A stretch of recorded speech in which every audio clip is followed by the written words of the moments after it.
Son dos outsiders que se casaron con príncipes. Se convirtieron en los favoritos de la reina Isabel y son clave para el futuro de la familia real británica. El 1 de abril de 2026, el teletipo de noticias de última hora de la BBC detuvo al mundo. Y no fue una broma. Sophie, duquesa de Edimburgo.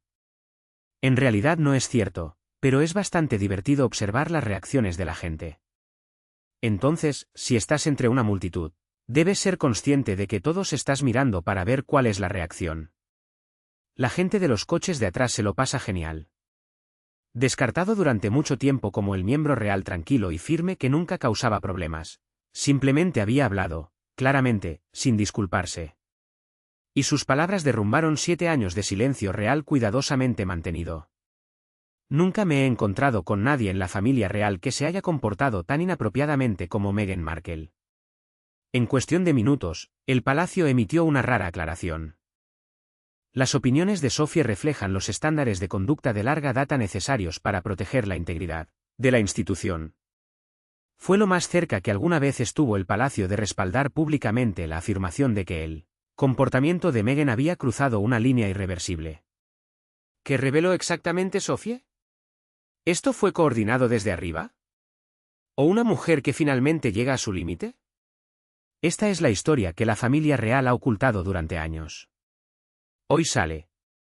La mujer que llegó al puesto no pertenece. Antes de llegar a las bombas, preparemos el escenario. Cuando Sophie se sentó para esa transmisión de la BBC, había sido miembro de la familia real durante casi 3 décadas. Se casó con el príncipe Eduardo en 1999. Soportó tormentas sensacionalistas, errores públicos y la brutal política interna de una de las instituciones más escrutadas del mundo. Ella salió del otro lado, no rota, sino fortalecida, respetada, confiable y, sobre todo, leal a la corona, de una manera que le había ganado la tranquila confianza del mismísimo rey Carlos.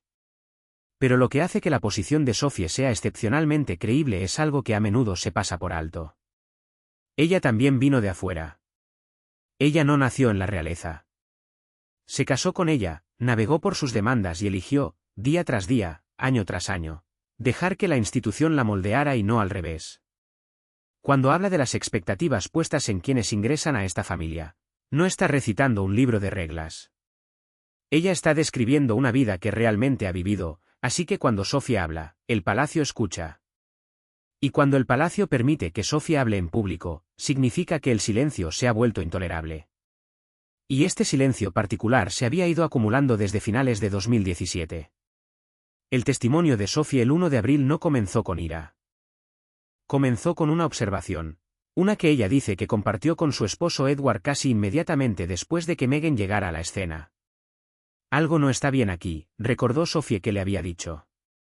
Se está esforzando demasiado, no por pertenecer, sino por posicionarse.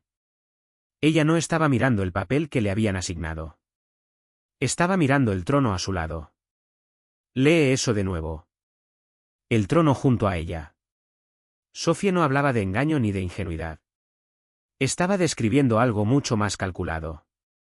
Una mujer que había llegado a la institución con más historia del mundo e inmediatamente comenzó a evaluarla no como un deber que cumplir, sino como un escenario que controlar. Piensa en eso por un momento. Meghan Markle no se casó con un miembro de la familia real para ser duquesa de Sussex. Según Sophie, Sussex siempre fue un premio de consolación. Fue el asiento que le dieron. Lo que ella quería, lo que aparentemente creía que estaba a su alcance, era un papel adyacente al del futuro rey, una posición que la colocaría no en el elenco secundario, sino en el centro mismo de la historia. Y para llegar allí, tendría que hacer algo mucho más calculado que simplemente encantar a la prensa. Tendría que reescribir la jerarquía interna de la Casa de Gales desde dentro. Porque esto es lo que el público nunca comprendió del todo durante aquellos primeros años de los llamados Cuatro Fabulosos, mientras la prensa estaba ocupada celebrando la imagen de dos parejas reales unidas en un propósito. Detrás de aquellas puertas del palacio no había ningún cuarteto. Había una cadena de mando construida sobre siglos de protocolo, y una mujer que había decidido que esa cadena no se aplicaba a ella. Y pregúntese esto, ¿cuántas personas en la historia han entrado en una institución que ha sobrevivido a imperios, revoluciones y 2 guerras mundiales, ¿Y realmente creyeron que podían doblegarla a su voluntad personal en 18 meses? Esto le dice todo lo que necesita saber sobre la magnitud del error de cálculo. Sophie describió la llegada de Meghan como algo que ella llamó una H. Una ambición al estilo de Hollywood que no solo chocaba con el protocolo real, sino que buscaba devorarlo. En Los Ángeles, tienes éxito revolucionando Internet, construyendo tu marca más fuerte y más rápido que todos los demás en la sala. Pero en Londres, en la casa de Windsor, el éxito se mide por algo completamente diferente. Se mide por tu voluntad de borrarte a ti mismo para que la institución pueda perdurar. Generaciones de miembros de la realeza anteriores a Meghan llegaron desde afuera, absorbieron esa verdad y construyeron vidas extraordinarias de servicio dentro de ella. Sofía era una de ellas. Catalina fue otra. Pero Meghan, al parecer, no estaba dispuesta a hacer ese intercambio. Ella quería que cambiáramos por ella, explicó Sophie, en lugar de conocer la gracia de la institución. ¿Y esa negativa a dejarse moldear por la corona? Le costaría todo. La obsesión por William y el patrón que nadie quería nombrar. Aquí es donde el testimonio de Sophie pasa de ser incómodo a explosivo. Porque una cosa es decir que Meghan tenía ambición. Otra cosa es decir que la ambición tenía un objetivo específico. Y según Sophie, así fue. Su nombre era Guillermo. Antes de continuar, seamos precisos sobre lo que Sophie hizo y no dijo. Ella no afirmó tener una aventura romántica. No alegó que Meghan y William estuvieran involucrados en secreto. Lo que ella describió fue algo más insidioso. Un patrón calculado de comportamiento físico y social diseñado para fabricar proximidad, para crear una narrativa visual de cercanía con el futuro rey. Una campaña lenta y deliberada para insertarse en su órbita de maneras que desdibujaran cada línea que la institución había trazado. Y esa estrategia comenzó casi desde el momento en que Meghan entró en escena. Sophie le dijo al entrevistador que ya en la Navidad de Sandringham de 2017, antes de la boda real, antes de que Meghan fuera oficialmente algo, el personal del palacio comenzó a documentar lo que ella llamó anomalías en la conducta física de Meghan, alrededor de William. Mientras el mundo estaba encantado con su calidez y la informalidad estadounidense, los equipos de seguridad y protocolo observaban algo completamente distinto. Una mujer que violó constantemente los códigos físicos que todos dentro de esa institución entienden, ya sean escritos o no. Los incidentes que Sophie catalogó no fueron menores. Formaron un patrón. Hubo la fiesta en el Jardín de Mayo de 2018. Apenas 72 horas después de su boda con Harry, Meghan supuestamente saludó a William no con un asentimiento formal o el habitual reconocimiento entre suegros, sino con lo que Sophie describió como un beso prolongado en la mejilla y un agarre firme y prolongado en su antebrazo. Las fuentes presentes notaron que William se puso visiblemente rígido. El personal superior estaba alarmado. Esta no era la calidez de un nuevo miembro de la familia que encuentra su equilibrio. Se trataba de una mujer que había sido duquesa durante 3 días y ya estaba poniendo a prueba los límites del hombre que algún día sería rey. Luego estuvo el compromiso de salud mental de octubre de 2018 en el Palacio de Buckingham.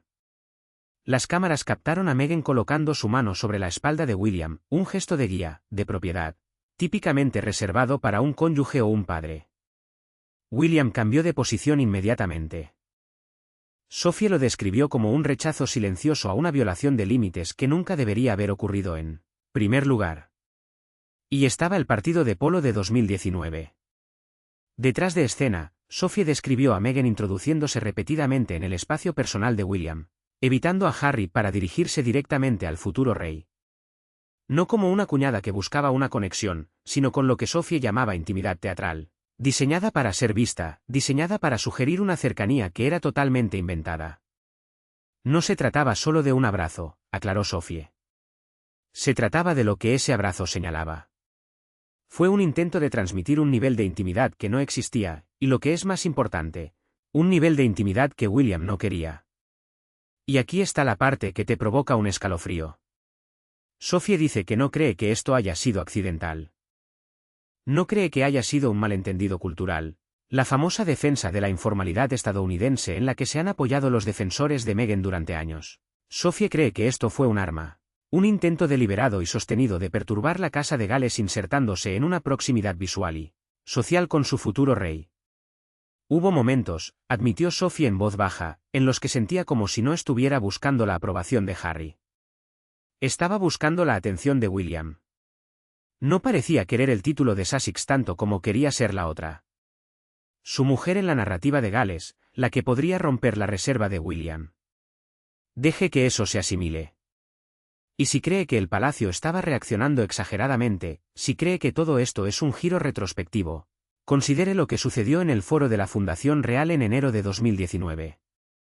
El público vio a 4 miembros de la realeza en un escenario discutiendo sobre salud mental. Un momento de unidad, de propósito, de los 4 fabulosos en acción. Lo que Sophie describió que sucedió detrás del escenario fue algo completamente distinto.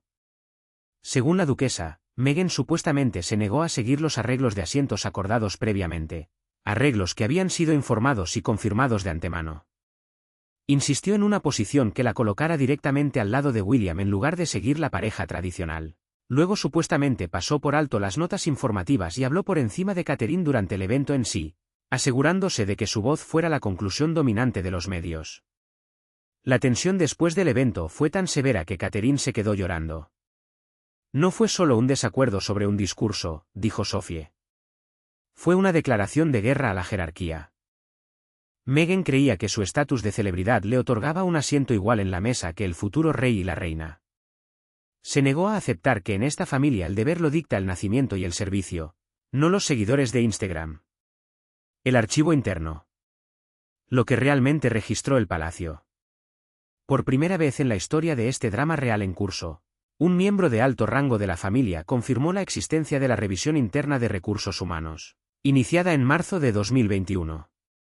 Quizás recuerden los titulares públicos, las acusaciones de intimidación, las quejas del personal y una investigación que el palacio reconoció silenciosamente antes de que la entrevista de Meghan y Harry con Oprah ahogara la historia. Pero lo que Sophie reveló es que el expediente interno iba mucho más allá del acoso. Era un registro detallado, un expediente continuo de violaciones de etiqueta, transgresiones de límites y patrones de comportamiento documentados recopilados a lo largo de años. Según Sophie, el comportamiento documentado incluía enviar mensajes de texto informales a altas horas de la noche a miembros de alto rango de la realeza y eludir los canales oficiales para ejercer influencia personal. Incluyó ignorar repetidamente el espacio personal de la entonces reina y el príncipe Carlos, forzando lo que Sophie describió como interacciones performativas basadas en abrazos que hicieron que quienes la rodeaban se sintieran profundamente incómodos. Pero lo más significativo es que incluyó el uso de conversaciones familiares privadas como combustible para figuras de los medios estadounidenses, alimentando una narrativa del cálido y abierto outsider estadounidense siendo asfixiado por una familia británica fría y arcaica. Sophie recordó que no intentaba pertenecer a la familia. Estaba tratando de posicionarse como la disruptora en jefe. Ella quería ser la estrella. Y si ella no podía ser la reina, sería ella quien le haría la vida imposible. Esa última línea puede ser la más reveladora de todo lo que Sophie dijo el 1 de abril, porque dice algo crucial sobre la salida de Sussex que la narrativa pública nunca captó del todo. Esta no era una pareja expulsada por el racismo y la crueldad, empujada al límite por una fría institución. Esto fue, al menos desde la perspectiva de Sophie, una retirada estratégica de una mujer que se dio cuenta de que su campaña para reordenar la jerarquía real había fracasado. William era un objeto inamovible. La institución no cedería. Así que lo único que quedaba era quemarlo al salir. La entrevista con Oprah no fue un grito de ayuda. Según Sophie, se trataba de un lanzamiento comercial. La entrevista con Oprah fue una ruptura final con la discreción y una emboscada calculada, dijo Sophie rotundamente. Ella confirmó que se había acercado personalmente a Meghan más de una vez, ofreciéndole tutoría, ofreciendo la mano de un extraño convertido en real a otro. Sophie había recorrido este camino ella misma. Sabía lo que era llegar a una institución que no se doblegaba, sentir el peso de unos protocolos que parecían diseñados para disminuir en lugar de proteger. Ella quería ofrecer esa comprensión. Meghan siempre se negó. Su respuesta, tal como la recordaba Sophie, fue escalofriante por su sencillez. Tengo a Harry. Eso es todo lo que necesito. La interpretación que Sophie hace de esas palabras llega hasta el hueso. Meghan no quería un mentor. Quería tener el monopolio de la lealtad de Harry. Lo necesitaba aislado, separado de su familia, dependiente por completo de su versión de la realidad, para que cuando llegara el momento de convertir su dolor en un arma para el consumo público, no quedara nadie que pudiera convencerlo de que se alejara del abismo. Aislando el repuesto, como Harry estaba encerrado dentro. Si alguna vez te has preguntado cuándo se pregunta cómo un hombre criado dentro de una de las relaciones entre hermanos más complejas emocionalmente y estrechamente unidas en la historia moderna terminó alejado de su hermano durante años, el testimonio de Sophie ofrece la imagen más clara hasta el momento. Y no es cómodo sentarse con él. Entre 2019 y principios de 2020, Sophie describe una ruptura lenta y metódica de las conexiones de Harry con su viejo mundo. Sus líneas directas de comunicación con la oficina de William fueron cerradas silenciosamente. Las solicitudes de reuniones informales entre los hermanos encontraron cada vez más una variación de la misma respuesta. Meghan dice que estamos ocupados. Meghan siente que necesitamos espacio. Fue un bloqueo psicológico, explicó Sophie. Se posicionó como la única persona que realmente lo entendía mientras nos presentaba al resto de nosotros, personas que lo habíamos amado durante 30 años, como los villanos de su historia. Ella quería que él creyera que el mundo estaba en su contra para que no tuviera más remedio que seguir su ejemplo. Sophie también abordó las vulnerabilidades específicas de Harry con un cuidado que dejó en claro que todavía siente algo por el hombre, incluso ahora. Ella reconoció la pérdida de su madre, el trauma subyacente de su infancia, la carga particular de ser el repuesto en una institución que realmente solo necesita el aire. Eran heridas reales. Cualquiera que haya seguido el viaje de Harry lo entiende. Pero el testimonio de Sophie sugiere que en lugar de ayudarlo a procesar esas heridas, Meghan las usó como instrumentos de presión, profundizando su sentimiento de agravio, agudizando su distanciamiento, asegurándose de que la familia en la que había crecido llegara a sentirse como una amenaza en lugar de un refugio. Y esa es la parte de esta historia que no resulta fácil de entender. No los títulos. No el acuerdo de Netflix. El simple costo humano de un hombre que lentamente se vuelve contra las personas que lo aman desde hace más tiempo.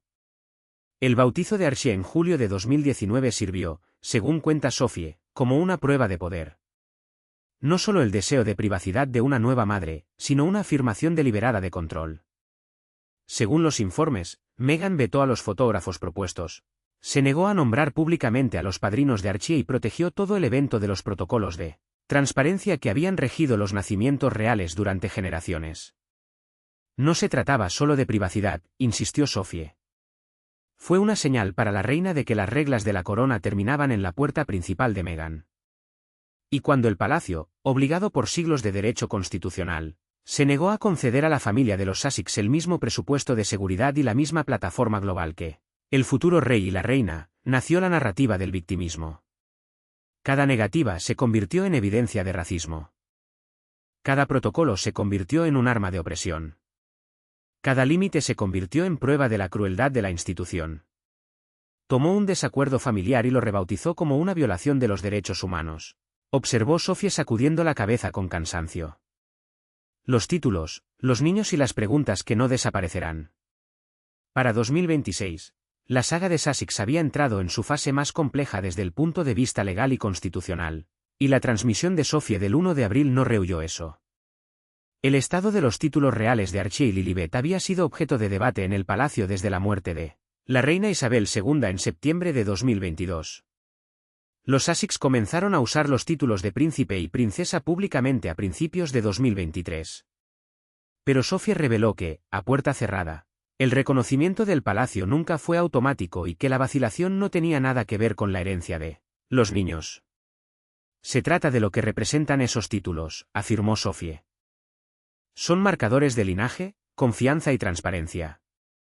No se puede pasar 5 años intentando desmantelar la corona y luego esperar que la corona modifique sus reglas, para proporcionarle una herramienta de marca para sus hijos. Luego hizo una declaración que hizo que los analistas legales buscaran sus cuadernos. Cuando surgió el tema de las persistentes preguntas públicas sobre la documentación de Sussex Children's, rumores que han circulado en los círculos sensacionalistas durante años, Sophie no los descartó. Eligió sus palabras con extraordinaria precisión. La corona nunca exigió una prueba de ADN, dijo con cautela. Pero sí, cuando el público y la institución preguntan por qué los títulos no fueron proclamados de inmediato, la respuesta es discreción. En esta familia necesitamos estar seguros, no solo de la biología, sino también de la intención. Al vincular la insistencia de Meghan en la total privacidad del nacimiento directamente con las vacilaciones del palacio sobre los títulos, Sophie efectivamente atribuyó la responsabilidad de la nube de sospecha directamente a las propias decisiones de Meghan. La intimidad que se enmarcó como madre el derecho de Sophie se convirtió, en la formulación de Sophie, en un fracaso constitucional. Y luego estaba Harry. Sus continuas batallas legales con el Ministerio del Interior sobre la protección policial armada y su exigencia de pagar por el acceso privado a agentes financiados con fondos públicos provocaron algunas de las palabras más duras de Sophie. Exigir protección del Estado armado y al mismo tiempo desconocer los deberes que la justifican no es simplemente sordo, afirmó. Es peligroso. Harry quiere el escudo de la monarquía sin la espada de sus responsabilidades. La comparación con el príncipe Andrés fue deliberada y directa. Si no eres un miembro de la realeza que trabaja, no recibes la protección del Estado. No hay excepciones para miembros especiales de la familia. El rey Carlos, según Sophie, había endurecido significativamente su posición a finales de 2024, particularmente después de que las encuestas internas mostraran que la preferencia por Meghan en el Reino Unido se había desplomado a un asombroso 17%. La directiva privada del rey era inequívoca. No habría una segunda cumbre de Sandringham, ni un camino de regreso al estatus real activo. La puerta no estaba cerrada. En palabras de Sophie, se había reconstruido. Catherine, la mujer que se quedó. Ningún análisis de la caída de Meghan está completo sin comprender a la mujer que nunca cayó. El retrato que Sophie hizo de Catalina, princesa de Gales, constituye la columna vertebral moral de todo su testimonio del 1 de abril. Si Meghan fue la tormenta, Catherine fue la quietud. Y lo que hace que el contraste sea tan devastador es que nunca fue una competencia, porque Catherine nunca la trató como tal. Catherine nunca intentó eclipsar a nadie. Ella nunca buscó la igualdad de facturación. Nunca exigió que la institución cambiara su ritmo para estar a la altura de su ambición. Ella simplemente apareció. Cada día. E hizo el trabajo. Mientras Meghan calibraba los ángulos de las fotografías y negociaba acuerdos de transmisión, Catherine estaba sentada en el suelo de las aulas con niños de 3 años, aprendiendo sobre el desarrollo temprano del cerebro y construyendo un marco de políticas sobre la infancia que dará forma a la vida pública británica durante una generación.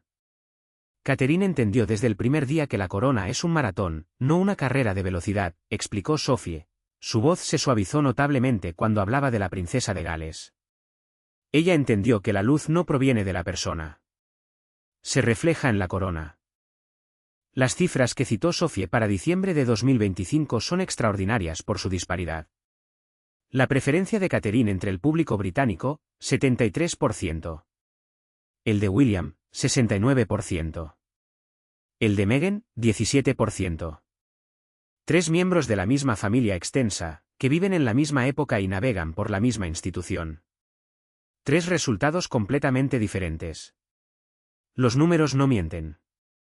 El concierto Together at Christmas, con el que supuestamente el equipo de Meghan en California maniobró agresivamente para competir, programando su especial navideño de Netflix exactamente en el mismo horario, contó la historia definitiva. Catherine atrajo a 8,4 millones de espectadores. El especial de Meghan no se ubicó entre los 10 primeros del Reino Unido. Era el mismo manual que hemos visto durante años, comentó Sophie. La entrevista de Oprah durante la enfermedad del príncipe Felipe, el tráiler de Netflix durante Earthshot y ahora intentar competir con un servicio de villancicos. Muestra una falta fundamental de gracia. No se puede embotellar el brillo real y venderlo como mercancía y al mismo tiempo intentar derribar a las personas que realmente hacen el trabajo. Resultó que el público podía notar la diferencia. El trabajo de Catherine sobre el desarrollo de la primera infancia, su defensa de la salud mental, su campaña Shopping Uses, nada de eso fue performance. Nada de esto necesitaba una cámara de Netflix o un acuerdo de transmisión para darle significado. Simplemente lo fue. Y el pueblo británico, que tiene un radar finamente calibrado para la autenticidad, construido a lo largo de siglos de observar a la realeza, lo sabía. Eligieron a la mujer que se limpia los ojos en privado y sirve en público, dijo Sophie en voz baja, en lugar de la mujer que se limpia los ojos para una cámara de Netflix. El veredicto de la historia. Cuando la transmisión del 1 de abril llegó a su hora final, Sophie miró hacia el futuro. Habló de una monarquía que había surgido de la tormenta de Sussex más delgada, más aguda y más consciente de sí misma. El drama, los títulos, la entrevista a Oprah, la serie de Netflix, las batallas legales, la guerra sensacionalista habían sido dolorosos. Pero también había servido en el marco de Sophie como fuerza clarificadora. Había despojado de todo lo decorativo y obligado a la institución a volver a comprometerse con su propósito esencial. Hemos tenido nuestra era de corrección, dijo Sophie con firmeza. Sabemos quiénes somos. Somos los administradores de la historia del pueblo británico. No estamos aquí para gustar en las redes sociales. Estamos aquí para ser verdad. Ested en tiempos de crisis. A finales de 2025, cuando Spotify y Netflix supuestamente habían reducido sus acuerdos con Sussex y la Fundación Archerwell, experimentó una caída del 40% en las donaciones, la marca Sussex había llegado a su muro. La operación comercial construida sobre los restos de la Casa de Windsor resultó requerir precisamente lo que había rechazado, la credibilidad de la propia corona. No se puede vender la adyacencia real a una audiencia estadounidense y al mismo tiempo decirle a esa audiencia que la familia real es una institución racista, fría y disfuncional. La contradicción finalmente colapsa por su propio peso.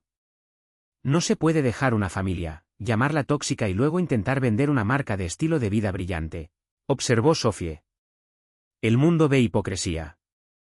Sophie también se refirió a la decisión del palacio de permanecer en silencio durante el aluvión sostenido de Spare, la serie documental de Netflix y las solicitudes de registro de la marca Royal Globe. Ella reveló que esto no era debilidad. Era una finalidad soberana. El rey y William habían tomado una decisión calculada. Interactuar con un adversario performativo es darle el oxígeno que anhela.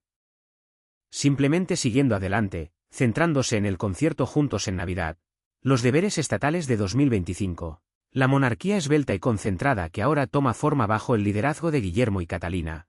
El palacio había evaporado efectivamente la narrativa de Sussex sin disparar un solo tiro, y luego la duquesa de Edimburgo pronunció su veredicto final sobre la mujer que, durante 7 años, había estado en el centro de la crisis real más trascendental desde la abdicación de Eduardo VIII.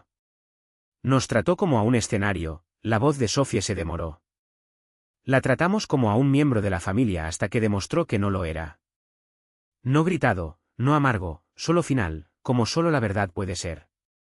El elemento salvaje, como Sophie había llamado a Meghan desde el principio, esa negativa a dejarse domesticar por las exigencias del servicio, no había quebrantado la institución. Lo había probado. El estrés lo puso a prueba. Expuso cada grieta, cada tensión silenciosa, cada agravio tácito que se había estado acumulando dentro de los muros del palacio durante años.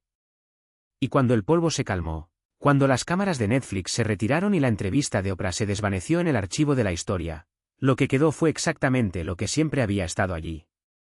La corona, el deber, el pueblo que lo eligió, la puerta se cierra, el reino perdura, y la historia, que tiene una larga memoria para quienes confunden su escenario con el suyo, hará el resto. Y ahora, por fin, sabemos exactamente qué pasó detrás de esto. Así que esto es lo que necesito que hagas ahora mismo. Si cree que la monarquía británica acaba de sobrevivir a su desafío interno más peligroso en la historia moderna, deje un comentario a continuación. Si crees que aún hay más por venir, que esto es solo el comienzo del ajuste de cuentas de Sussex, házmelo saber también. Porque esta historia